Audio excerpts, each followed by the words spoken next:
Dear friends, welcome to eContent developed on Session 8 Victorian Literature Part 2 BA Optional English 5th Semester Davangere University. In this session, I am going to teach G.M. Hopkins' biography and his poem Thou Art Indeed Just Lord. Recap. In the early session, we have learned introduction of the Victorian age and Victorian poetry. Learning objectives. To help them to understand G.M. Hopkins' life and career, to understand the poem Thou Art Indeed Just Lord. Session outcomes. Students will be able to understand G.M. Hopkins' life and career. Students will be able to understand the poem Thou Art Indeed Just Lord. This session includes contents like this: G.M. Hopkins' biography, G.M. Hopkins as a poet, introduction of the poem, summary of the poem, MCQs, assignments, and references. Now, G.M. Hopkins' biography. G.M. Hopkins was born on 28th July in 1844, Stratford, Essex, in England. G.M. Hopkins was one of the most important Victorian poet and Jesuit priest.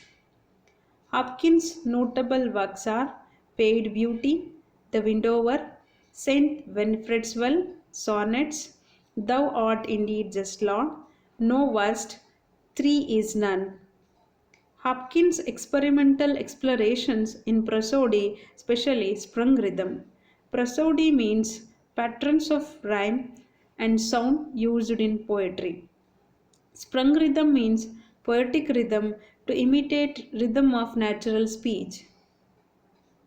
G.M. Hopkins was died on 8th June in 1889 at the age of 44, Dublin, Ireland, and is buried in the Glasnevin Cemetery, Dublin, in Ireland. G.M. Hopkins as a poet. Hopkins' achievement is unique and stands aside from any traditional forms of rhyme rhythm.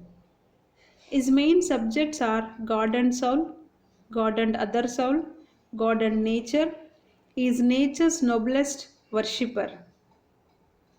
Most of his poems were sent in letters to Robert Bridges. His poetry had which particularly applied to the post-war world. His poetic technique is unique, that is sprung rhythm.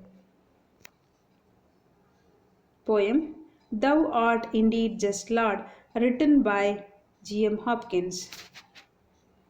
Now I read the poem. Thou art indeed just Lord, if I contend with thee, but sir, so what I plead is just. Why do sinners ways prosper, and why must disappointment all I endure end? Wert thou my enemy, O thou my friend, how wouldst thou worse, I wonder, than thou dost defeat thwart me? Oh, the sorts and thralls of lust do in spare hours more thrive than I that spend. Sir, life upon thy cause, see, banks and brakes now, leaved how thick, laced they are again with pretty chervil. Look, and fresh wind shakes them. Birds build, but not I build, no but strain. Time's eunuch, and not breed, one work that wakes mine. O thou Lord of life, send my roots rain. Now, introduction of the poem. This poem was published in 1889. The poem is in the Petrarchan or Italian sonnet. The poem is religious in nature. The sonnet is taken from the Vulgate, the Latin translation of the Bible, and it is epigraph. The poem begins with the speaker using a line from the Bible, Thou art indeed just Lord, if I contend. Now, summary of the poem. The speaker asks God through the words translated by Saint Jerome, why sinners prosper. The speaker wants to know why, since I love and put my faith in God, why others who don't do so are allowed to do well. Here poet raises another question and he asking why all his own endure end in disappointment. The speaker asks how God would treat him differently if the speaker was not so devout. The speaker does not want to offend God. This is seen through the insertion of remark such as, "O thou my friend." He refers to the sorts and thralls of lust. These are the servants of lust, those who are in its power rather than in God. They are the non believers and the faithless. The speaker feels as though these people he considers to be bad thrive more than he does. The situation set out in the first 8 lines is unfair to the speaker as he spends his life upon cars. The next lines are more complex than those which came before. He goes into specific details about his own situation. First, though, he looks to the banks and brakes or thickets. They are leaved thick. He is speaking about the number of leaves that cover them and then about the chervil that is fretted over their surfaces. In the last 3 lines of the poem, the speaker continues his description of this natural scene. The wind shakes the banks and breaks, but they remain intact. It is there that birds build. What he does have thou is train. He is like time's eunuch. He has time, it passes, but nothing gets made. The only things that he breeds are words that don't wake.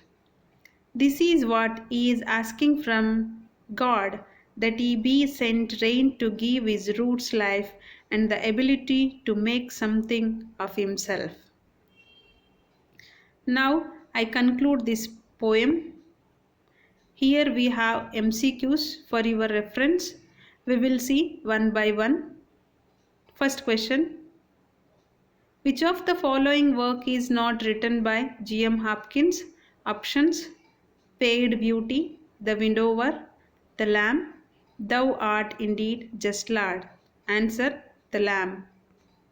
Second question: G.M. Hopkins' poetic technique called as dash, sprung rhythm, blank verse, free verse, farce.